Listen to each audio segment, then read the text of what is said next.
Hello and welcome back or welcome to the channel. I'm Loudguns and this is a video I like to make roughly once a year, taking a break from the elevated hype or drama that emerges after CitizenCon, and boiling things down to what exactly you can do in Star Citizen right now. CitCon this year was epic, and it painted a really hopeful picture for the year or two ahead. I know that a lot of new people are looking in Star Citizen's direction with interest. I want to try and provide a realistic insight into what you'd be able to get up to if you part with $45 for a game pack and hit download tonight. So if this sounds good to you, then grab a cup of tea while I roll the intro, then let's get into it.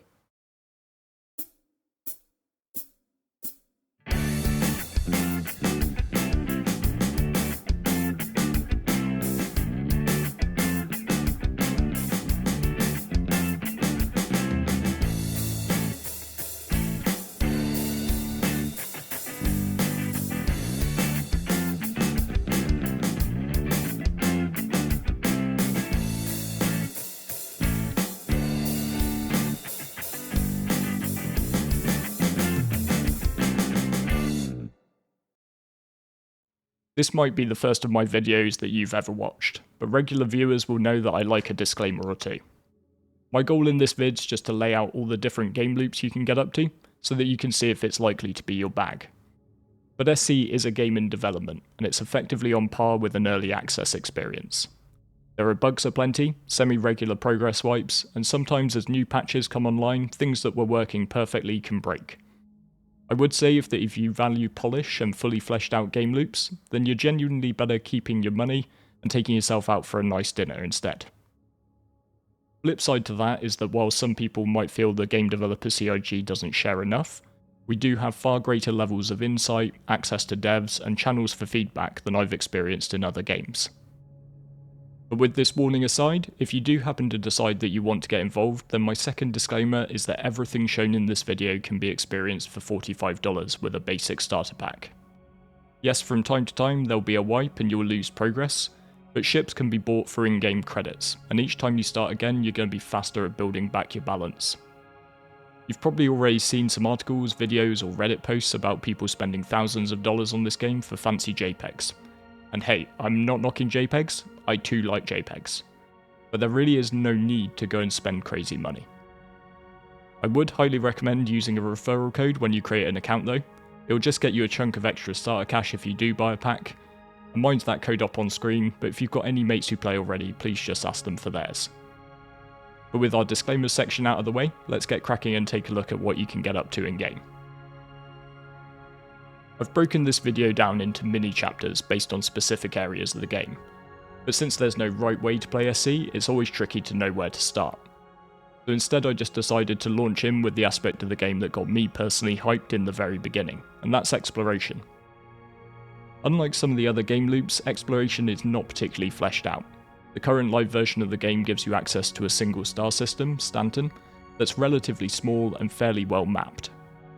However, that isn't to say that there's no potential, and what the game does offer right now is a multitude of different planets and moons to visit, either solo or with your mates, and a number of locations that can only be found by using bearings and coordinates. One of my favourite things recently, after my friend Citizen Aaron introduced me to it, has been to use a website called VerseGuide to navigate to some of these unmarked destinations. In terms of making a living as an explorer, your options are quite limited. But there are some missions that will have you descending into subterranean caves to track down missing persons, and there's always the option of more industrial exploration, working with other players who engage in activities such as mining or salvaging, and selling them the locations of particularly valuable rocks or derelicts to harvest. And with access to the pyro system starting to open up at the time of recording, I think we're just on the cusp of a new wave of exploration. Part of the reason the Stanton system is so well documented is not only due to the in-game lore, but also due to the length of time it's been our one and only playground. Sites like VerseGuide are able to provide clear routes to all the hidden locations because people have gone out and found them in the past. But with a brand new, much larger, much wilder system coming online, we're going to need new folks to go and do that. But while it might have been exploration that excited me personally, I know that a lot of folks will have been turned on by StarCit by the potential to live out their pew-pew action fantasies. And right now, spaceship-based combat in-game is a fairly well fleshed out aspect. There are a multitude of missions that will send you into dogfights with NPCs. either through bounty hunting missions or combat assistance beacons. And when we get events pop up like Xeno Threat, there are even large-scale fleet battles.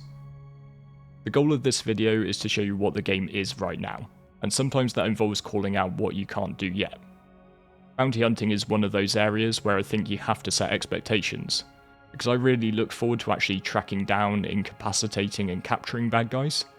But for the time being, when they say subdue your target, they very much mean blow up your target. We currently only really do the dead part of Dead or Alive. One of the things I personally enjoy the most is the true multi-crew action that you get in SC. So while someone might prefer dogfighting in a light fighter like the Anvil Arrow, you can also get together with a crew on something like the Aegis Hammerhead, sharing the responsibilities of flying and manning the turrets. Planned elements like engineering and repairs are going to further enhance the multi-crew combat experience, but even now getting together on a ship like this with a number of friends can be really fun.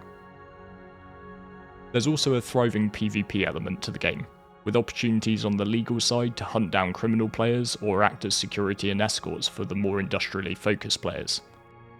Of course, we'll look at the less legal side a bit later in this video too. And despite the fact that most of my focus is on what we can get up to in Star Citizen's persistent universe, the more MMO side of the game, when it comes to combat it's also worth considering the Arena Commander module.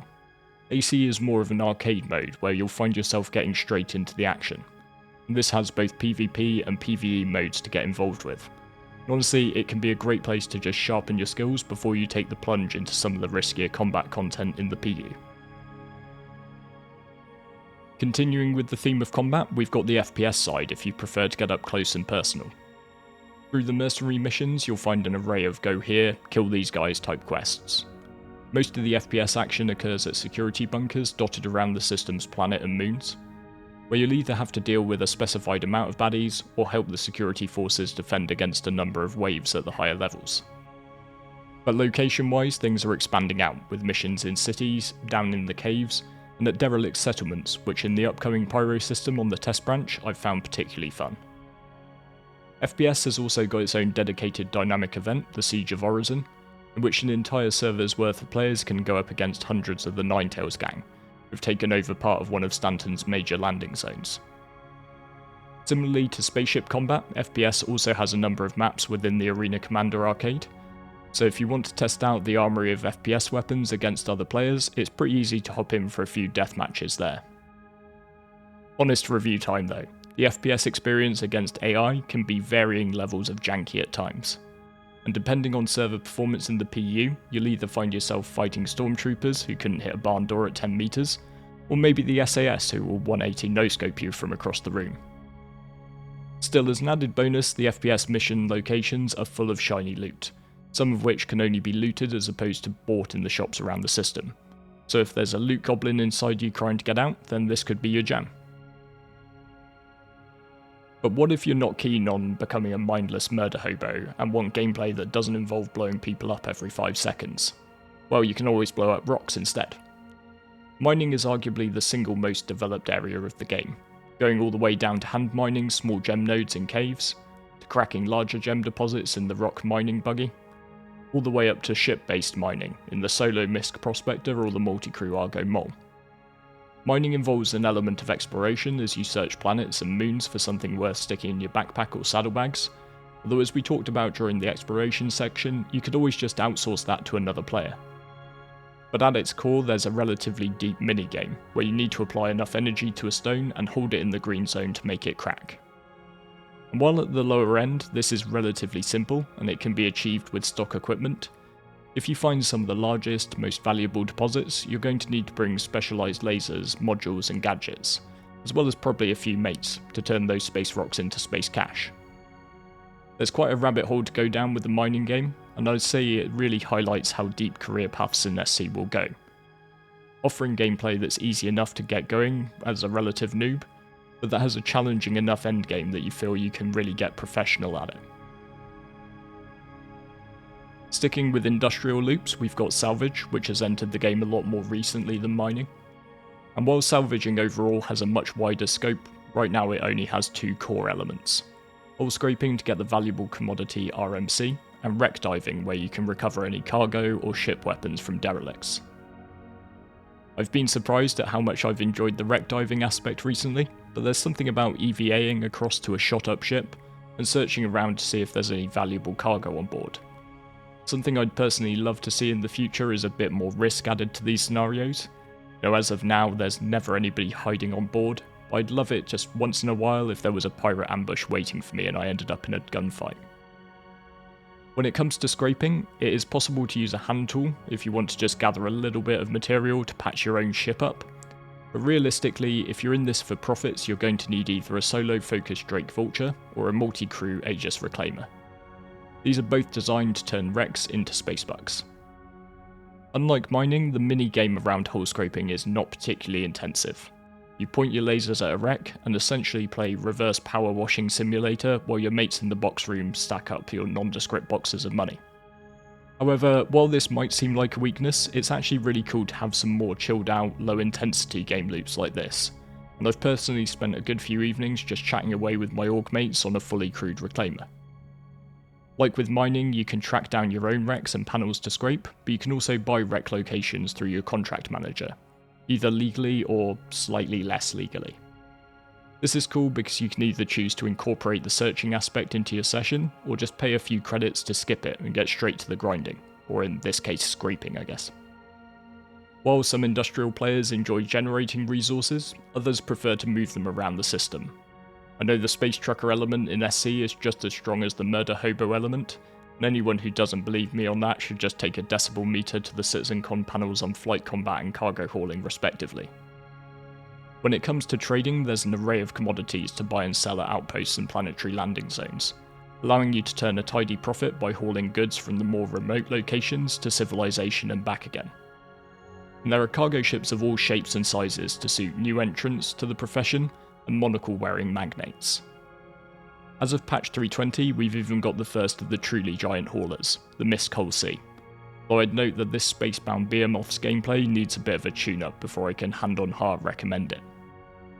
Cargo haulers are always going to have their head on a swivel though, and as we saw in the salvage section, cargo boxes in Starset can all be picked up and moved around with a tractor beam, meaning that your ship full of merchandise and profits could always be a loot pinata to a pirate. And while this might not be everybody's cup of tea, I reckon that without the danger, trading would get pretty boring pretty quickly. It also gives you an incentive to crew up with others to help you defend what's yours. Smuggling is kind of the dodgy younger sibling of trading. It works in very much the same way, only the goods you're moving are a little bit less legal. And while you'll have to deal with the added risks of a more dangerous buying and selling location, as well as having to avoid security ship scans in case they see that you've got naughty things on board, you'll also find superior rewards, with most of the contraband goods offering higher profit margins than legal commodities. This can make smuggling the perfect entry point for traders who only have a smaller ship with a more limited cargo capacity. So we've mentioned pesky space pirates in passing, but it might be that life on the dark side is the thing that captures your interest. While a life of crime might pay, it certainly isn't going to be easy. In the current state of the game, there is no PvE piracy. There aren't any NPC traders that you can hijack, so you're going to be going purely down the PvP route. And that means that you're going to have to learn how industrially focused players operate, where they're most likely to be, and at what points during their loops they're likely to be vulnerable to ambush. On top of this, you'll have to hone your PvP skills, and be able to exhibit more control maybe than other PvPers, who don't mind how dead their targets are. In SC, ships can be soft-deathed or hard-deathed, and there's only sometimes a small window between the two. For a pirate, soft death is the goal, since it will leave the maximum amount of the commodities intact. However, soft death will mean the ship's owner is also left alive, so you'll need to add in some FPS skills to deal with them if they were sensible enough to bring a gun. Thankfully, there are a number of tools to make piracy possible in Starset, with quantum interdiction ships like the RSI Mantis that can pull other ships out of quantum travel and snare them, and distortion weaponry that can shut down enemy ships rather than physically damaging them. But as with many loops, one of the most important things is going to be finding a crew to roll with. Of all the game areas, piracy is maybe one of the hardest to do solo. Plus it'll mean that you won't be lonely when you're stuck in prison. But some people might want their interactions with other players to be a little bit more holistic. I'd still say medical rescue gameplay is in its total infancy, Once again, there's no PvE type missions, so as a medic you're purely waiting on other players to call you for help. On the upside, there is a mechanic in game for down players to generate a beacon and call for help, so if you're ready to, you can go ahead and accept one of those. And since any loot that a player has on them will stay with their body, people are a lot more incentivized to call for help rather than just accepting dying and respawning. The downside is that while there's a fairly comprehensive injury system and multiple different pharmaceuticals to cure certain ailments, most medical emergencies are resolved with a simple healing beam from a medgun. The main challenge and enjoyment is in actually getting to your patient. And finally, for the established game loops, I think, we've got the need for speed with racing. As of a couple of patches ago, racing now has official missions in the contract manager that will take you around the various racetracks in Stanton. These missions are a really great way to get into racing, since you'll get markers showing you the route you need to take around the track, and the in-game timing helps you see your own improvements.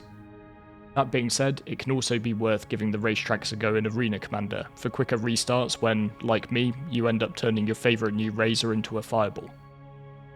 But where racing really comes alive is getting involved with any one of SC's great race communities. We've got a race team over at Frontier and host a number of race days open to all skill levels, and folks like our friends at Anzia Racing run insane events like the Scarlet Apex Distortion Race.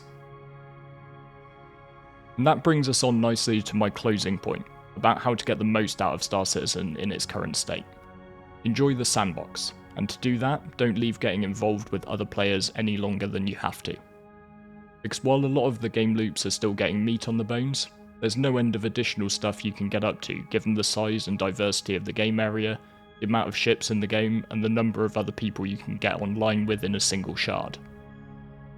Whenever anyone tells me there's nothing to do in Star Citizen, I just ask them if they've ever played 890 jump battleships. As a solo experience, I'd say SC is a fun game. There are a lot of missions and game loops to enjoy, and in some of them, like mining or combat, you can get a real sense of progression in terms of your ships and your skills. When you get involved with the community, that's when it becomes a great game, with far more hours of potential enjoyment to be had. It also massively helps you get over the bugs if you've got friends with you. You randomly get down due to a bit of jank, your mate can get you up. And you know, if you blow up the entire ship full of cargo because you wanted to tractor beam someone a bottle of drink, then at least you have people to laugh about it with. So always feel free to pop into our Discord via the link in the video description down below, or head over to Spectrum and check out the orgs page to try and find your people. Even better, maybe reach out to people in global chat and see if anyone would be happy for you to tag along on some multi-crew madness. Generally speaking, the community of people who are playing this game is one of the best I've ever come across, and people will for the most part be really keen to help new players out. Just don't trust anyone who tells you the answer to your issue is to press Alt in third person mode. So hopefully this was a useful video if you've been taking a look at SC, and it provided a grounded summary of what you can get up to in game. If you did enjoy it and you think I've earned it, then a like and subscribe is always more than welcome. Don't get me wrong, I love all the theory crafting and imagining that can happen around it, and I really enjoyed CitizenCon this year, looking at the bits and pieces the devs are working on and introducing over the next 12 months or so. But in terms of whether SC is worth handing over $45 and getting into now, I like to look at what's actually on my plate right this second. And one thing which tends to make me quite happy every time I make this video is that the list keeps getting longer as more and more tangible gameplay is added. If you do decide to take the plunge, then I will link my new player's guide at the end of this video and down in the video description just to give you a helping hand getting started. With all that said, thank you very much for watching, and I look forward to seeing you next time.